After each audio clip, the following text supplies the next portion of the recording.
This might be a hot take, but I think at least gameplay-wise, this is the best Doom game, and it's better than both 2016 and Eternal. Maybe it's not better than Eternal, but it's definitely up there. Maybe it's like equal, okay? Like, as soon as I finished this game, I wanted to start another playthrough, and to be honest, I can't really say many modern games really make me want to play them again after finishing them. But yeah, that's how you know your game is at the very least fun, which Doom the Dark Ages is literally that. I wasn't really feeling it too much when I first started playing it. Like, the game did feel slow at first, but once you get into the gameplay loop of the Dark Ages and learn how to properly use the shield, from blocking damage to parrying attacks to throwing your shield in a group of enemies to shield bashing some demon halfway across the map at sonic speed, it truly does become quite enjoyable to play. I don't even like parrying shit in games a lot of the times, but I think the Dark Ages does it quite well. The parry window is extremely generous, and the way it works is you see the green colored attack over there, you can parry that, and it's fun to go out of your way to parry projectiles. It just all flows together really well. The shield is genuinely one of the coolest and best additions to the franchise. Like, I wasn't sure if I would like it at first, but after playing through the game and learning the mechanics, it's great, and I do hope that they, further improve upon this mechanic in like the future games. Now, don't get me wrong though, the game does have problems, quite a few to be honest, ranging from the music being a huge downgrade since Mick Gordon is no longer working on the soundtrack, and it really does show. Like, some tracks are okay, maybe you could even say that they're like above okay, but most of them really don't have the same energy as the tracks from 2016 or even Eternal.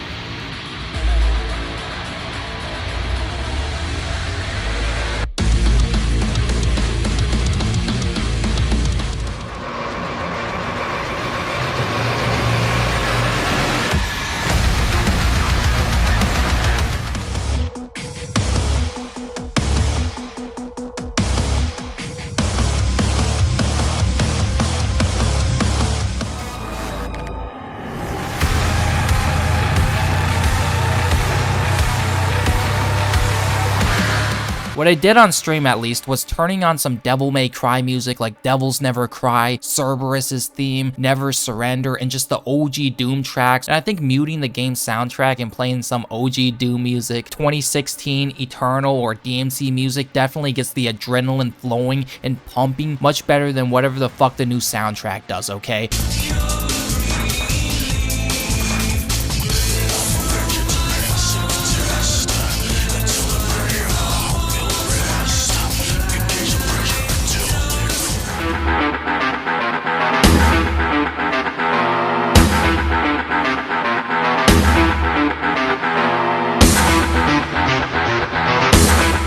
The best way to describe most tracks is just generic, not to mention I think the sound mixing of the game is quite dog shit as well. Like, you can barely even hear the music most of the time with all the shit that's going on. Then on top of that, sometimes no music at all plays. I don't know if this is a bug or what, but I didn't realize I was playing Doom on the fucking Atari Jaguar, dude. Real talk. There's also the problem that the bosses are kind of lackluster and just parry fest to the sheer amount of cutscenes, which is pretty funny considering, Doom 2016 made fun of cutscenes.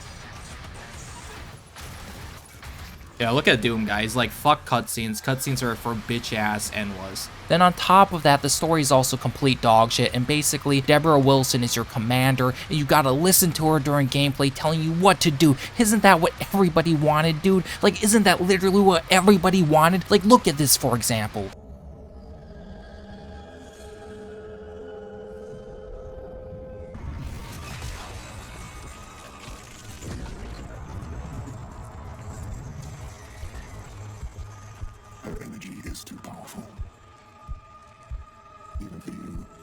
Shut your bitch ass the fuck up! The Sentinels know so little about themselves. She has the spirit of an ancient Sentinel god.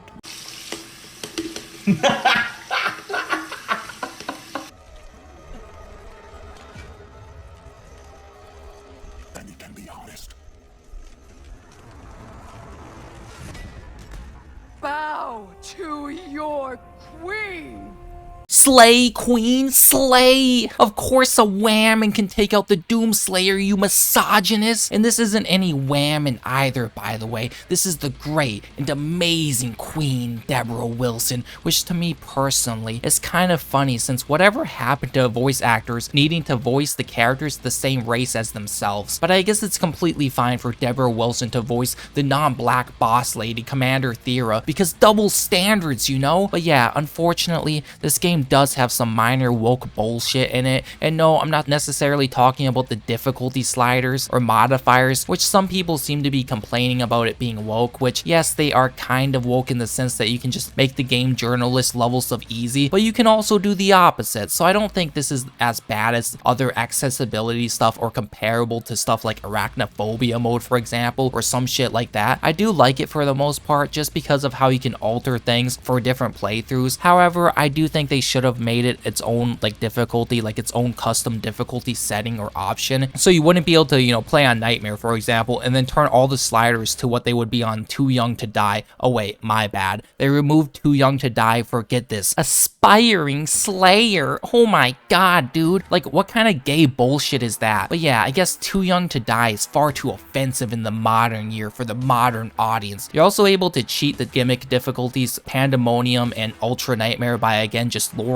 all the sliders to make it incredibly easy, which I think is pretty stupid because it's like, why the fuck is it even on Nightmare to begin with if you can literally just change the sliders? Like, it's really fucking pointless, let's be honest. It should have just been its own separate difficulty option or just unlock it after you clear the game. But other than that, the difficulty modifiers are quite cool in my opinion, and my biggest complaint with it would be that I think they should have included more. Maybe they'll do that with DLC, I don't know, but for example, during a lot of the combat encounters in the arenas, I feel like some of them just end way too soon. Like, I just wish they, you know, carried on just a little bit longer. So having a way to increase the enemy count by like 20% or even 50% would be extremely cool. You can also increase damage to the player all the way up to 500%, which I didn't try, but I'd assume at that point you'd be doing a no-hit run, since on Nightmare at about 250%, I believe it's on, you die in about, I don't know, like 2 to 3 hits, maybe 4 hits at most. You can also lower your damage to demons all the way to 50%, which I think they should have taken a step further by allowing you to individually customize each weapon's damage. Like, maybe you want to do a run where the rocket launcher is much weaker, but you buff the shotgun's damage instead, or something along those lines. You can increase the enemy aggression, daze duration, enemy projectile speed, and resource values, and then my personal, and I'm sure your personal favorite also, game speed, all the way up to 150% to literally play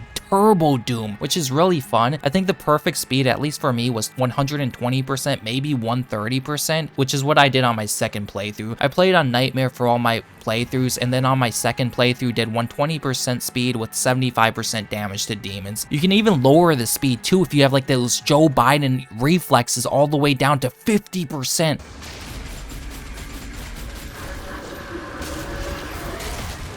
Which is basically playing the game in slow motion, so you can either play Doom the Dark Ages in turbo mode, slow motion, or regular speed. You know, that's pretty cool. But yeah, overall, I think they are a really cool addition to the game, but again, I think they should have been their own difficulty settings separate from Nightmare, Hurt Me Plenty, etc., or just locked behind beating the game. Now, regarding the other woke shit in the game, there are quite a few, how should I say this, you know, how should I put this lightly, diverse NPCs, especially for medieval times.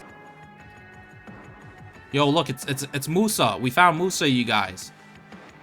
Musa, what's up? Like, I get this isn't literally the medieval times, but it's still quite funny. There's also Commander Debra Wilson, which, just to let everybody know, there's about an hour of cutscenes in the game, and she takes up about 20 minutes of them, which is literally more than Doomslayer himself. Also, speaking of Doomslayer, every cutscene with him is the best, and the motherfucker doesn't even have to say a word. Well, I guess he does say one word. Run.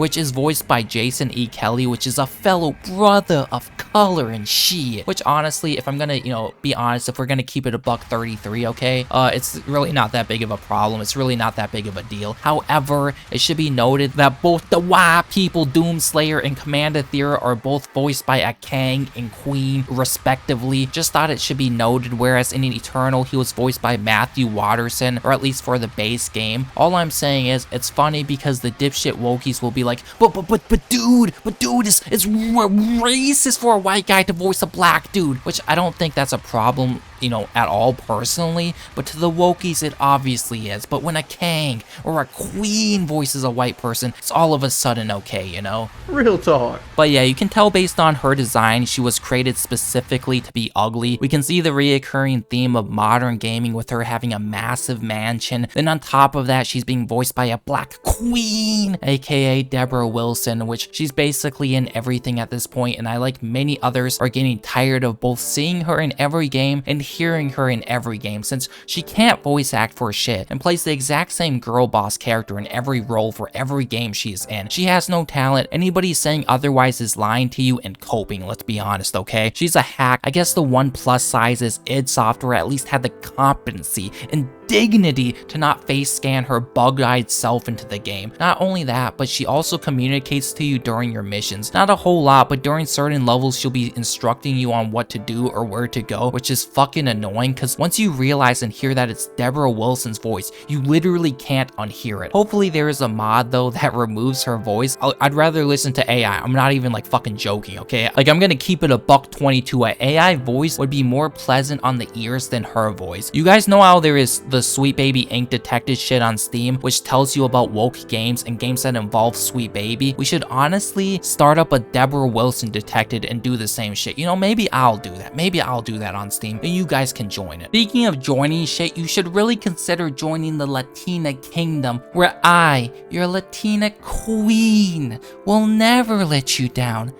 Ever. But anyways, bullshit aside, Commander Debra Wilson is also basically and literally an eldritch goddess or some shit, or she has it in her, which again, definitely nothing woke at all about any of this. Like I'm not even going to go into the story that much or try to explain it because it's absolute peak dog shit. Again, I don't know what the fuck they were thinking by giving Doom a story with a shit ton of cutscenes. Like unironic AVGN moment there. What the fuck were they thinking? I guess I'll just briefly summarize the story though for the two people in here who actually care about it. Doomslayer starts controlled by Review Tech USA, I mean the makers, but eventually he breaks free or some shit. He starts helping the Sentinels, which are Debra Wilson's people. Debra Wilson gets captured at one point and Doomslayer has to save his queen. So Doomslayer travels to the cosmic realm, tries to save his queen, but she is too powerful and shit, and he dies and becomes like a zombie or some shit. I don't know, but so afterwards Doomslayer goes to kill Prince Azrak and the witch, and after that the Doomslayer takes the Maker's ship to hell, and that's I think where the game ends. Honestly, I don't really know. The game was dog shit, and honestly you should probably just skip it if you ever play the game, unless you hate yourself. But yeah, I've heard or have been hearing some people say that Doom 2016 was actually woke because it had Olivia Pierce in it, which I think is a retarded argument since she wasn't a good guy. I mean a good gal, my bad. She also was not a girl boss either. She was just the final boss of the game, an evil scientist. It's literally not the same thing. But yeah, even though I think the gameplay of the Dark Ages is the best, I will say the overall tone is significantly better than 2016. Just that badass feel where Doom Guy is just like, fuck cutscenes and fuck modern gaming, I rip and tear, motherfucker. But yeah, if you do get or play the Dark Ages, just do yourself a favor and skip the cutscenes. You're literally missing out on nothing. But yeah, I guess I'll talk more about the gameplay now and level design. If you've played any Doom game in the past, or really any game in general, you basically start with nothing at the start of the game, and as you progress through the levels, you'll slowly earn more and more weapons and upgrades. In the Dark Ages, it's really no different than that. Much like in Eternal, you only start out with the combat shotgun and your shield. Also, much like in Eternal, you don't get a pistol, which, I mean, like, to be fair, nobody really used that in Doom 2016, but it is kind of sad that the pistol is no longer a thing in the Doom games. And throughout the 22 levels, you'll be unlocking new weapons, shield runes, melee weapons, and upgrades, which I feel like is quite a lot of levels, to be honest, to be fair. I've heard people complaining about this game, how it isn't worth it because it only has a single player campaign. I don't really think the game feels incomplete or unfinished by any means. Yes, the game is $70, and if you aren't a fan of either Doom or first person shooters, I'd honestly just recommend waiting for a sale like for nearly any other modern game. Not to mention, Doom games oftentimes drop in value quite fast. I'm sure this game will be on sale for $35 within a year, if not cheaper. However, I don't think the game is lacking content by any means. It's about a 10-hour campaign if you rush through the game, and about 15 to 20 hours if you collect literally everything, do all the missions, and complete all the challenges, which for a first-person shooter, I feel like is a really good length. Not to mention, like I said in the opening, this game, in my opinion, has quite high replay value, as most Doom games do have, and once you finish it, you'll probably be wanting to start a new game on either a higher difficulty setting or adjusting the modifiers for some other experience, like playing the game at turbo speed. I do think, however, there should have been some alternative modes, such as the Call of Duty like multiplayer we got from 2016. I genuinely thought that was pretty cool, or even the shitty battle mode from Eternal, or even a level creator such as Snap Map from 2016. Just something, literally anything, or even some like arena mode after clearing the game, since you really don't unlock anything other than a Doomslayer outfit for clearing the game, which is kinda lame if we're going to be honest. For the most part, I do really like the level design. The game offers quite a bit of variety with the levels. You'll have more standard, semi-linear levels with branching paths to the brand new, almost open world levels, which I think were really fun since you would be able to complete the missions and objectives in any order you want. The only problem with them is having to look at the map every 20 seconds to make sure you didn't miss anything. And they aren't open world in the sense of Ubisoft or some bullshit like that, but more so just relatively large levels with some objectives and a bunch of secrets to find and collect. I do think that might also be another problem of just certain levels in the game. Some of the levels do feel a little bit too big or a little too large, but it's not really that big of a problem on repeat playthroughs when you know like where to go and what to do. Then there are the mech stages and the dragon stages, which before I even talk about those, I just want to say that I love the dragon design, especially the wings. It's quite badass. Then on top of that, you have this really cool finisher where you go Godzilla mode on the demons and breathe fire down into their mouths and throats as like the finisher.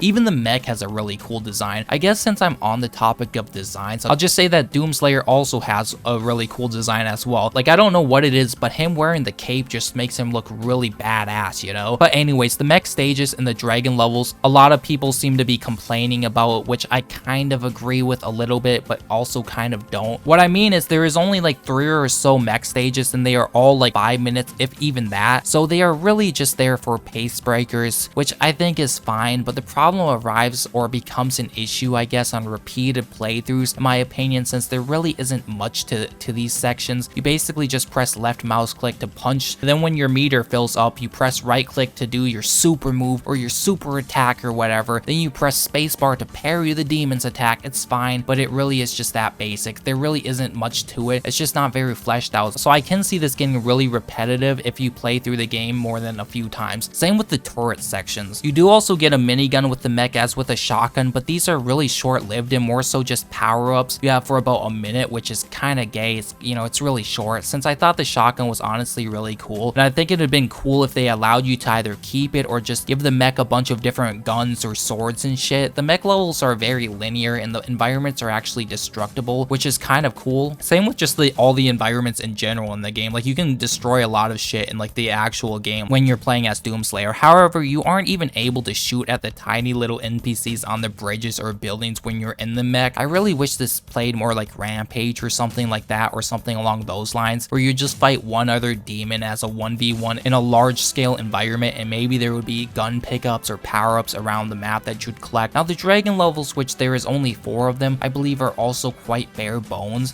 You basically just fly to each ship or landing zone in a semi-open map, shoot some shit, then parry the shots. It's not terrible on a first playthrough, but it's just not very very fleshed out. I do like, however, that these dragon levels do kind of play like Resident Evil 5 or Resident Evil 4 Remake, where you'd be on the boat and you go to different islands in whichever order you like. It's kind of like that, or reminds me of that a little bit. It is fun for the most part flying around with the dragon and chasing other ships, but again, it's just not very fleshed out. But it's more so just supposed to be a pace breaker more than anything. I'd personally have just preferred the dragon stages to be like Star Fox, or a side-scrolling vertical or horizontal shooter on rails. Maybe have some branching paths during the gameplay or levels to add variety and replayability on, you know, other playthroughs. But yeah, it's okay. I don't necessarily hate it, nor do I necessarily love it. It's just okay. All right, let's talk about the actual gunplay now, since this is a Doom game after all, and that's probably one of the things that most people would probably care about the most, you know? It's really solid. Like, I think pretty much all of the weapons are really fun to use and all have a purpose, except maybe the shredder, which in my opinion is just kind of dog shit. I tried using it more on my second playthrough and it's just not that good. Maybe I'm just playing the game wrong, I don't know, but it's basically just a standard rifle. Then you have an upgrade where you can get Pincushion or Ricochet, which both are kind of lackluster. Ricochet barely seems to do anything, and Pincushion, which after dealing enough damage will apply the status effect, and then afterwards you can either parry or throw your shield to detonate it. It also has an upgrade to rate of fire and damage. It's just not that good, especially when you already have multiple other full auto fast guns such as the Pulverizer and the Ravager, or even the plasma weapons. So there's really no point in using this fucking gun once you do get those later weapons. Like, you only use this gun for like the beginning of the game when you have literally nothing else to use. Each weapon also has its own skill tree, which allows you to usually pick between one of two different options, which will slightly vary up the gun, which is replaced with the weapon mods such as cannibalism for the rocket launcher, which will allow you to self-damage yourself to like heal, which is pretty cool. Or one of my favorites, having the grenade launcher break into smaller cluster grenades, or even having the impaler slow down time. I do really like the upgrade system and how it works. They basically added gold shekels to the game that you need to go around and collect for upgrades, almost like a collectathon. Then there are DMC rubies and crystals to further upgrade your weapons to max level or the second or third tiers of the weapons. You can also upgrade your shield to increase stagger time, increase range, have your shield ricochet off of plasma shielded enemies, which is always fun. You also have runes and melee weapons, which you can upgrade as well, which I'll get more into later. But anyways, I guess this is also what replaced weapon mods, is each weapon basically has one variant which you need to swap to, just like a weapon mod, since you can't have all the weapons assigned to different buttons at once. So for example, the combat shotgun has the super shotgun and they're both assigned to one on the keypad or the keyboard. The shredder has the impaler, which they're both assigned to the 2 key, so you press 2 a second time if you want to swap between them.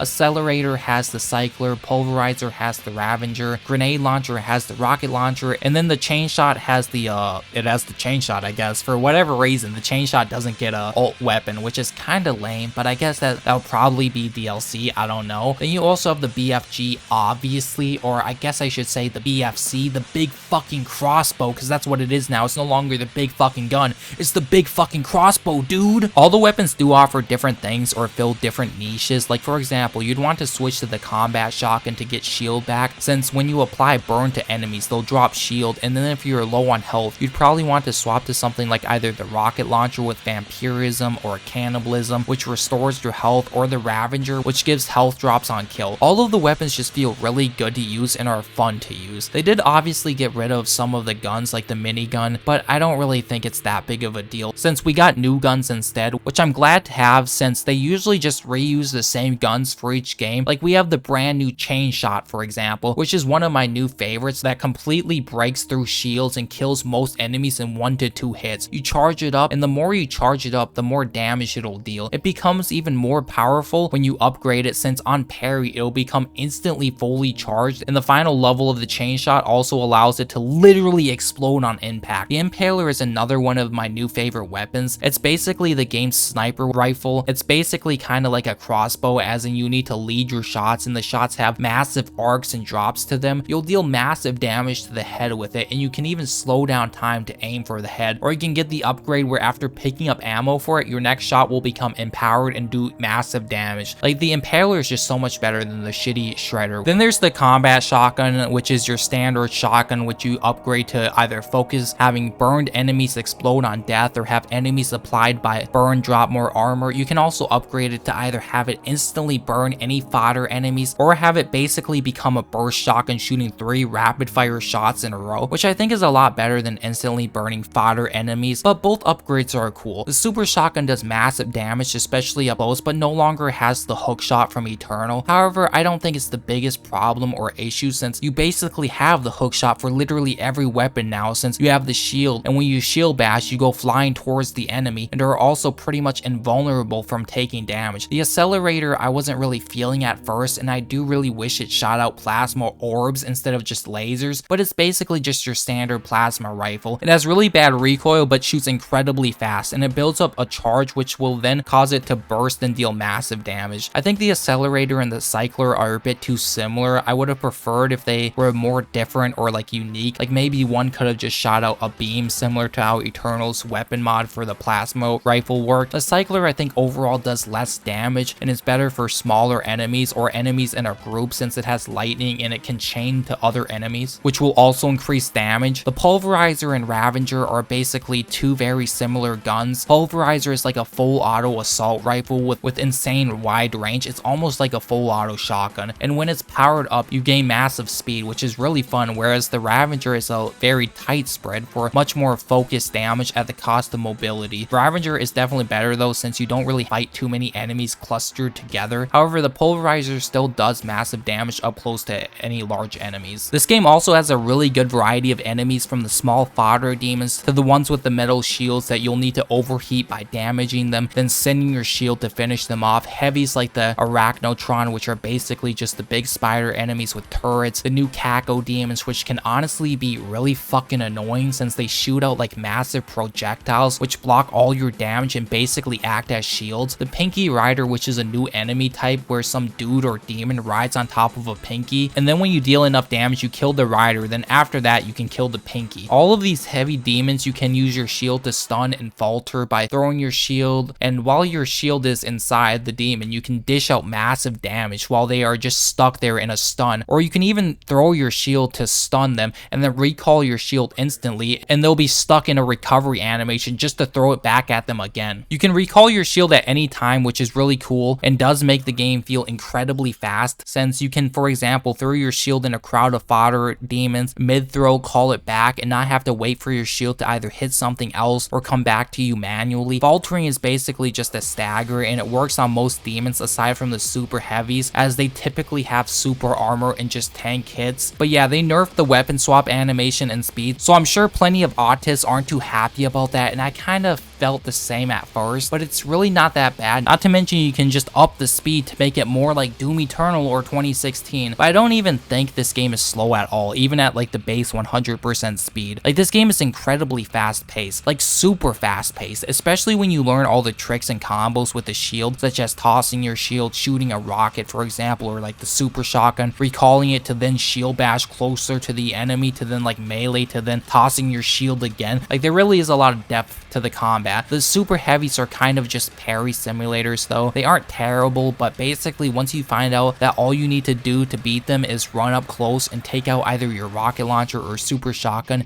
and parry their attacks, they do kind of just become pushovers. They can still be annoying though, like the Agadon Hunter, which has like this shield at all times if you aren't within kissing range. I also had some trouble with the cyber demons at first, since they'll just spam you with their miniguns at a range, and if you try and get close they'll just spam you with melee attacks, but once you learn how to parry them they kind of become a joke. The Acolyte is probably one of the most annoying mini bosses in the game, since they have an indestructible shield, so you need to either just avoid them till it goes away or find the other Acolyte without the shield. They are the most annoying, and I think the Acolyte shield should be able to be broken with plasma weapons. Also, the game really only has like 3 or 4 actual bosses, which is probably the biggest downside despite the enemy variety being good. Most of the bosses you'll fight are just the super heavies with extra health. Then they are nerfed in like the normal arena battles. The only bosses are Prince Azrak, which is basically just a Dark Souls boss, since it's literally just a parry simulator, the Witch, which you will fight alongside of Azrak, and Wings of Redemption, which is probably the most interesting and cool boss in the game. But yeah, the bosses are definitely a low point in the game and could heavily be improved upon, especially when there is 22 levels. You'd think there'd be, I don't know, maybe a little bit more than 3 or 4 unique boss fights, but nope,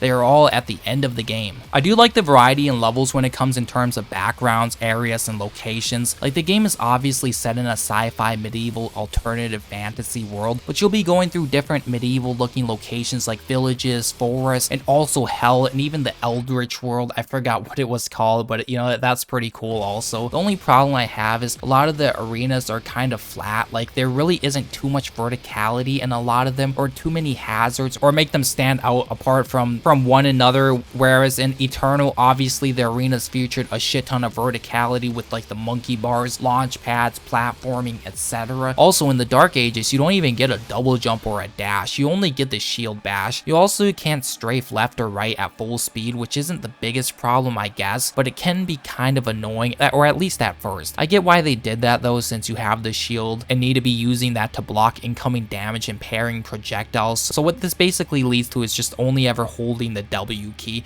It's fine I guess, but I can see how some people would find it annoying. Speaking of annoying, the game does have a few really annoying bugs, such as whenever you open your map or switch tabs, at least on PC, and it fucks up navigating your map, and you basically just need to exit out of the map and reopen it to fix it. I also had a bug happen twice where I took 0 damage and couldn't parry or be killed by literally anything, and I had to reload to a checkpoint to fix it. The game also kept extra lives, but now limiting it to only 3, and whenever you die you can instantly revive on the spot. However, what sucks about this is when you die, it doesn't show you how you died or from what you died to. It just abruptly ends, and it's just like you died, and you're always like, what to? It's always annoying, so you need to like press no to watch Doomslayer fall to the ground and to actually see what hits you. But if you press yes, like, you know, use your extra life, like you'll literally die the moment something comes in contact with you. You do, however, have death protection, I guess. I don't know the exact health amount, but as long as you have a certain amount of health or HP, you can't be one-shotted. You'll just be basically down to 1 health. However, typically when this happens, you'll immediately get hit by something else not even 0.1 second later, so it's almost pointless a lot of times for this protection, since there is no like damage immunity or protection for like a second or two after taking that initial damage. A lot of times it does just really feel like you're dying out of nowhere, and probably is one of the bigger complaints with the game, or at least for me personally. They also removed glory kills. Well, they technically didn't completely remove them, but they don't play every time you shield bash or melee an enemy, which at first, again, I thought was kind of stupid, but due to how fast the game plays, I don't really think it's that big of a problem, since they do still actually exist. They just don't play after every kill. There's new ones with the shield as well, and the shield is basically your chainsaw, as you'll tear through demons with it for the executions, which is pretty cool. They also removed pretty much all of the power-ups aside from Berserk, which you don't get till near the end of the game after Doomslayer becomes a zombie, I believe. I think it's kind of supposed to be like one of those DMC things where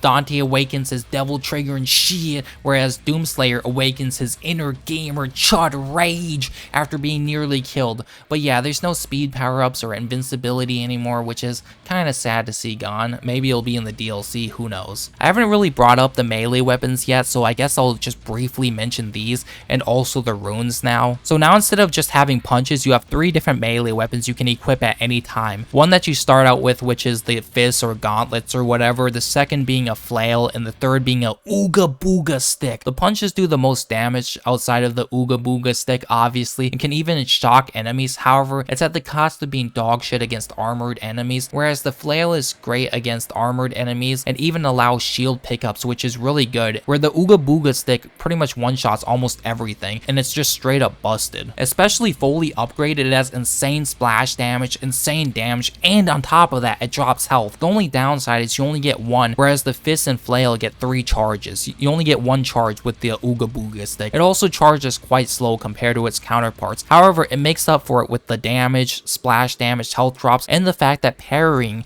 refills it, so you can literally bonk on the heads of more demons and shit. The runes replace the runes or skills of Eternal in 2016, which would typically be stuff like, oh, you attract health and armor from further away, having more control of your jumps while you're in the air, faster recharges, that type of shit. Whereas in the Dark Ages, you get 4 different runes which are applied to your parry. When you parry a projectile, it'll activate whichever one you have equipped. Whereas in the Dark Ages, you get 4 different runes which are applied to your parry. When you parry a projectile, it'll then activate whatever rune that you have equipped. There's the ground tremor one, which I think is kind of lame, and you can barely even tell when it activates, since all it really does is turn the ground red. Wow, that's so cool, dude. It should have been more like Earth literally coming out of the ground like an Avatar or some shit, like an Earthbender. There's also the magic magic swords rune, which is one of my favorites, which sends out a bunch of swords that do massive damage to all the enemies. There's an auto turret, which is also quite good. It even drops health when activated. Then there's my other favorite, Heaven Splitter, which sends down lightning bolts and will literally stun all the enemies in the radius of it, as with increasing your damage to them while they are stunned. It's quite good. Honestly, it might be the best one. I don't know. It's quite good though. I love all the rune abilities aside from the trimmer shit, and I think it's kind of lame. You don't really get them till like nearly a third or halfway through the game. I haven't really talked about the difficulty, and I will say this. I played on Nightmare, obviously, and the game was challenging, especially at certain parts. However, I do think this is the easiest Doom game out of the trilogy. I didn't play the game on any lower difficulty, so I don't know how hard it is on them on like the easier difficulties, but I think I remember journalists complaining about the game being too easy. So if they are complaining, then the game probably is too easy when the literal retards like the short bus rider journalists are complaining about it. But yeah, I do think the game is quite good, quite solid. Like, I'd give it maybe a 7.5 or a light 8 out of 10. The biggest pros obviously being the weapons, exploration, gunplay, and combat, whereas the biggest downsides are the dogshit story, Debra Wilson, the girl boss commander, Queen Thira being in the game, and the very subpar generic music. Do I recommend the game? Yeah, if you like first-person shooters or the Doom franchise, then yes, I probably do recommend it. However, if you aren't the biggest fan, obviously just wait for a sale, as it's a single-player game, and waiting is never a bad thing, nor is saving your money. But yeah, the game is actually pretty fun, and I did enjoy it quite a bit.